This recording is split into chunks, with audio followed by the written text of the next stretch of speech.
Hi, everybody. Welcome back to another episode of TBD with TLG.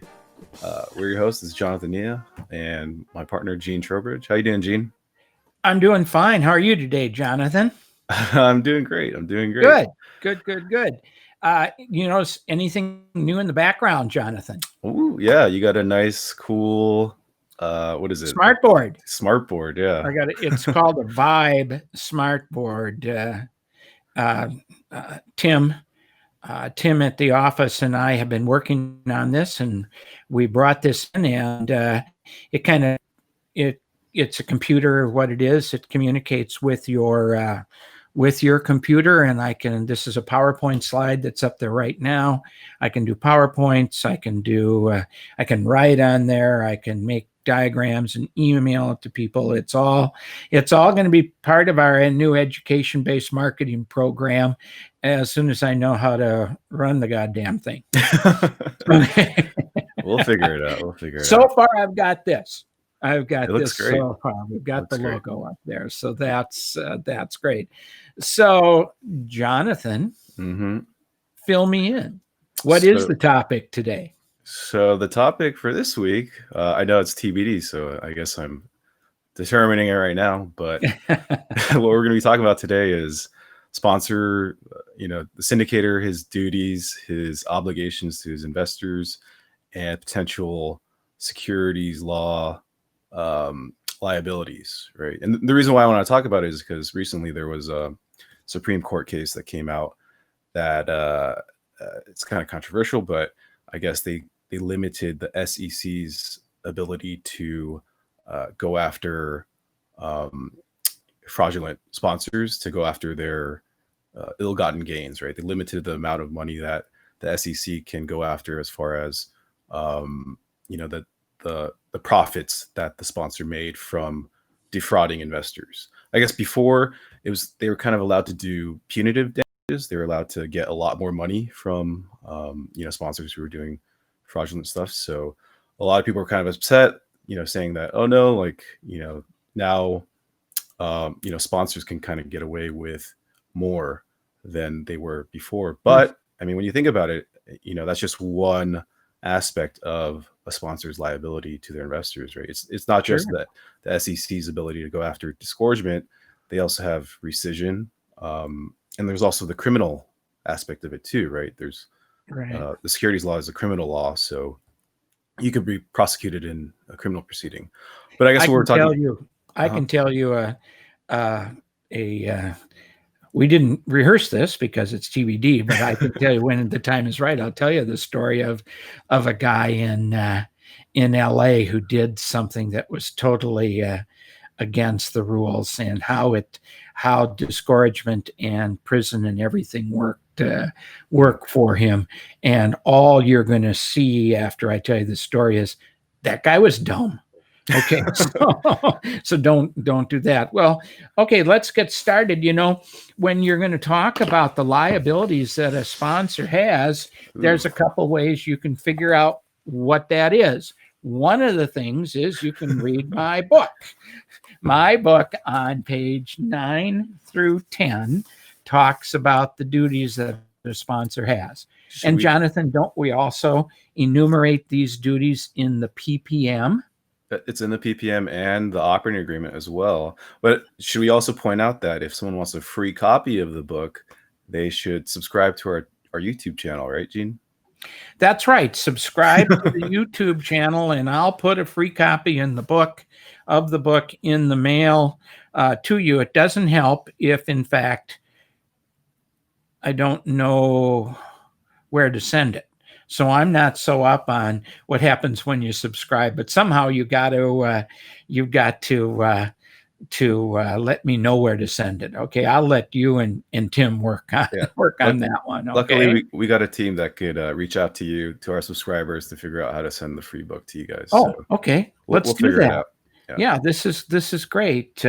So there are a number of them, and I'll cover, then you can cover, and we'll go back and forth. But overall, the issue is you have a fiduciary duty to the investors, not just agency agency duty. You have a fiduciary duty because you're taking the investor's money. You're in charge of the investor's money. So broadly, a fiduciary duty means that you're supposed to use your best efforts when working on behalf of your client. You're not supposed to work in any way that's adverse to your client's interest. Not necessarily, you're not supposed to work in your own interest instead of your client's interest, which you'll hear about my story in a minute. And you're committing to use all of your exercise, to use all of your skills in whatever you said to your clients you were going to do for them in the practice of your business. Now, when you say we client, Gene, I think you really mean investors, right? the investors, okay, yeah, that's right. So we have clients. We have clients. We do. Well, yeah. We have this. I would hope We so. have one. We have one this month, right? Okay. So anyhow, when we're doing our full day training, Jonathan, you and I always talk about the fact that we compare agency duty with fiduciary duty. And we do that because so many of our people are in the real estate business and have real estate licenses and have agency duty when you sign a listing agreement or a selling contract or property management agreement. You have an agency duty. And that's contractual. And sure, that's laid out in what the state law is. But when you actually take people's money, it moves over into the fiduciary area. And fiduciary starts with F and fraud starts with F. So they kind of got you coming and going both ways. So that's my opening salvo about fiduciary duty. What else, Jonathan? So I mean, you normally see it in like a corporation setting. That's when I first learned about fiduciary duties, is when I took business entities in law school. Talked about corporations, and directors of the corporation have a fiduciary duty to the shareholders. It's very similar to when you're doing a syndication, the LLC, the manager has the fiduciary duties to the members of the LLC. Or if you're doing a partnership, right, the general partner has fiduciary duties to the limited partners. And it's only that direction, right? It doesn't go the other direction. Limited partners don't have any duties to the general partner. Your investors don't have duties to the sponsor. It's only, it's burdensome on the sponsor only, right? So should we... Okay, so we're talking about the duties that the sponsor has. One of the duties I enumerate in the book is the duty of care. It says here that group sponsors are required to perform their duties with the care, skill, diligence, and prudence of like persons in like positions. So how are you going to be judged as a sponsor? When you're sitting in the witness chair, you're going to be judged based on, did you use the duty of care that other sponsors of syndications like yours would use? So that's kind of broad, right? But that's the standard of care we have with the duty of care. What's another one, Jonathan, we spell out in the PPM? There's the duty of loyalty. So it's, kind of like your duty to not have conflicts of interest with your investors, right? So an example I kind of think of is, say you're a sponsor with a business of doing construction, right? And you do syndication. You have a multifamily property where you need to do some construction on the property. And instead of hiring a third party, you hire your own construction company, but you don't pay your construction company a reasonable amount. You don't pay them the same amount that you would have paid a third party. You pay them a huge amount. That would be a premium, violation. right? Yeah, exactly. You're basically taking money that should have gone to your investors, should have gone to the company, and paying it to yourself, putting in your own pockets. So that would be a violation of the duty of loyalty, right? Yeah. One of the duties of loyalty is to avoid conflict of interest, And one of the things I say is to enter into contracts with the company that benefit you more than the company, and not profit from opportunities that are presented to the company. For example, you've got a whole bunch of money sitting in your account. You've been raising money. You're getting ready to break impounds, and you go out and look at a property, and you like the property, and you say, instead of the company buying that property, maybe I'll write an offer. And the seller asks you to prove up funds. So you show them the bank account of the syndication. You show them the bank account of your offering and say, well, I have $2 million in the bank. Well, first of all, that's fraud on the seller because it's not your money. But if, in fact, you were to go ahead and buy that property for yourself using that type of a presentation, that would be a breach of the duty of loyalty. And don't we have a section in the PPM where we go through the conflicts? Because there's always conflicts. Yeah. You just have to tell the people, hey, I'm a real estate broker. I'm out looking at properties all the time. We may buy a property that I look at, or I may broker it to another person. That's a client. Hey, I'm a property manager. I have 10 properties that I manage. When an opening comes up on one of the properties I'm managing that the syndication owns, I'm going to show people that property. They may lease a different property. That's going to happen. At this time, one of the interesting issues is the conflict. I've got a lot of syndications out there. I've got 10 deals I've done. And if we're short of money in any one deal, I don't have to come up with the money. If I do want to come up with the money, I can come up with the money and help one deal and not help the other deal. So those are all conflicts that can you think of anything else we write on conflicts? There was one that came up recently. They were talking about the manager or the people within the manager being able to I guess go out and find other properties, do other syndications that weren't related to the current syndication that they're doing. I mean, that could potentially be a conflict of interest, but I mean, as long as it's not detrimentally affecting your investors, that should be fine, right? So if you had a property management company and you told all the investors and all your syndications that property management company was going to manage your deals, and then you went out and did some for-hire fee-based management of other people's deals, that might be a conflict you should disclose. Just disclose it. That's disclose, which brings you to another duty that we have in the document. It's called the duty to disclose. The sponsors have an affirmative duty to disclose material facts to the investors. And isn't that the securities law? Mm-hmm. All the material facts ahead of time, so that the investor can make an informed decision and before they invest. So that's the duty to disclose. And what is a material fact? I write in the book, if a material fact would be if there's a substantial likelihood that the reasonable investor would find that fact important in making an investment decision. It's not whether the syndicator thinks the fact is important. It's whether the investor might find that the fact is important. And this takes you to fraud, right? Mm-hmm. If one of our clients has done something wrong in the past with one of the offerings, and maybe for some got sued or a cease and desist or something,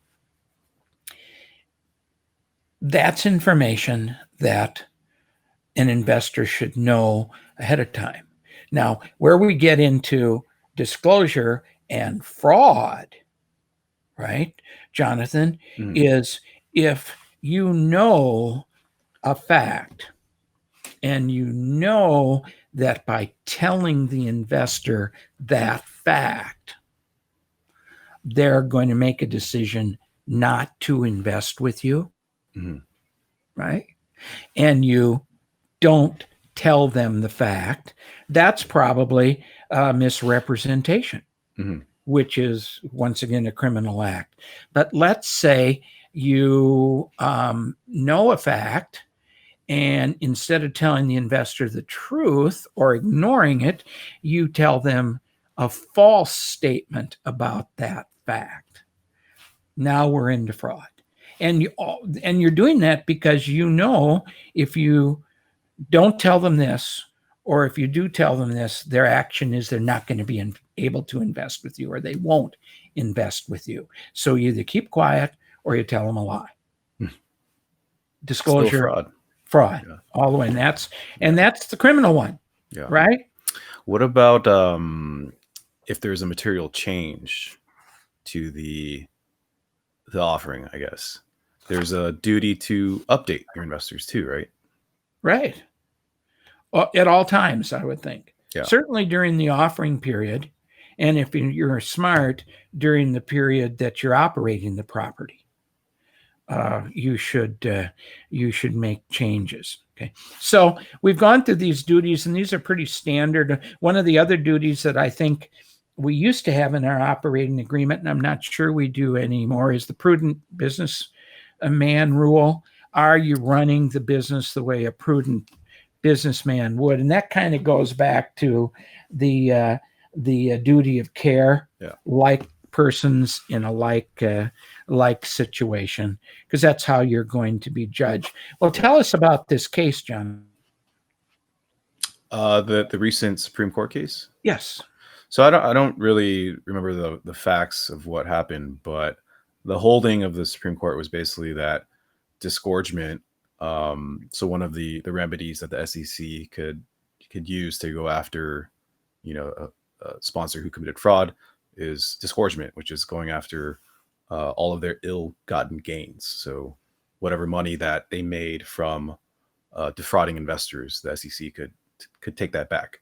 The Supreme Court limited that to net profits, right? So I guess before the SEC was able to go beyond net profits to get more from the sponsor than just what they were able to show was profit made from that transaction.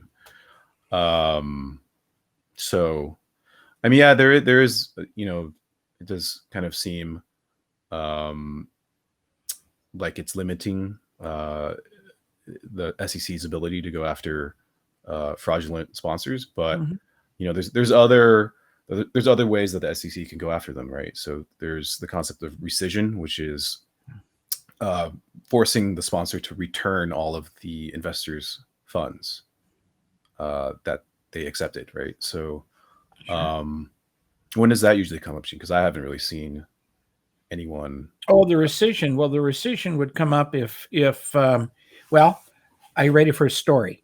Yeah, that's what I was getting at. I'll tell you a story about John the Syndicator, which is a good name. It wasn't his name, but John the Syndicator was raising money in a blind pool to buy small apartment buildings. And as he was raising money to buy apartment buildings, he had amassed quite a bit of money in the fund and hadn't bought anything yet. And he found a nightclub that was for sale. He took the money out of the fund, bought the nightclub in his name. 6 months later, after doing renovation or whatever, he sold the nightclub and made a fortune, which is subjective, but made quite a bit of money, and put the initial investment that he had taken back into the fund. So let's say he took $500,000 out of the fund, bought a nightclub, sold it for $1 million. He put $500,000 back in the fund, which he did. So now the question is, the $500,000 profit he made, whose money is that? Well, first of all, it was fraud because he told the investors what he was going to do with the money, and he did something different. And number two, the issue of disgorgement came out. what are we going to do? He's got that $500,000, and then he's going out with that profit and doing other deals for his own benefit. So in that case, the police came into his office and shut him down, took all of his computer equipment, all of the records, hauled him off and put him in jail, and he served 2 years as fraud. And then they went after not only the $500,000 of profit, but the profit he made off of that $500,000. They tried to get all of that back, and then the point was they were going to give it to the investors. Well, of course, the money's gone, right? Mm-hmm. So they weren't lucky enough to get all that back. But that was the remedy for the investors, disgorgement of all the profit he made off of that first $500,000 transaction. True story, interesting. And so, what about rescission? Okay, so in an effort to minimize his damages, his criminal and civil damages, he made a rescission offer to all of his investors to give them their money back and the profits. I'll just make you whole and it's over with. Well, unfortunately, a rescission offer has to be made to everyone, and you have to be able to perform. He couldn't perform. He couldn't give everyone all their money back and the profits. He tried to get around it by trying to give people a chance to stay with him and go forward, and some people to get rescission, but the rescission has to be made. The offer has to be made to everyone. So it became an ineffective rescission offer, and it didn't help him with his remedy at all. So what we've been talking about here is the duties that syndicator has based generally on their fiduciary duty to their investors. And that takes you into the duty of care, the duty of disclosure, the duty of loyalty, and the duty to tell people about important things that happen when you're going on. And that's something you need to think about. You know, people say, when you and I talk to them, Jonathan, about the risk of being a syndicator, well, what risk is there? Well, the risk is you do something wrong. You do something stupid. You're out looking at properties and you find a sweetheart deal and you buy it yourself. And that isn't necessarily wrong. Depending upon how you did it, it might be wrong. So you have to be careful. In my world, I gave up being a real estate broker so I could be a syndicator exclusively, so I didn't have to deal with the conflicts of being a broker and a syndicator. Not everyone does that. And some people I know gave up being syndicators because they just want to be a broker because they think the conflicts are too much. And some people do it both. It works. So that's good. That was a good topic you brought forward today, Jonathan. And let's wrap this up by inviting everyone to join us on Thursday at 12 o'clock California time for the next episode of TBD with TLG, hosted by Jonathan and Jean. Join us then.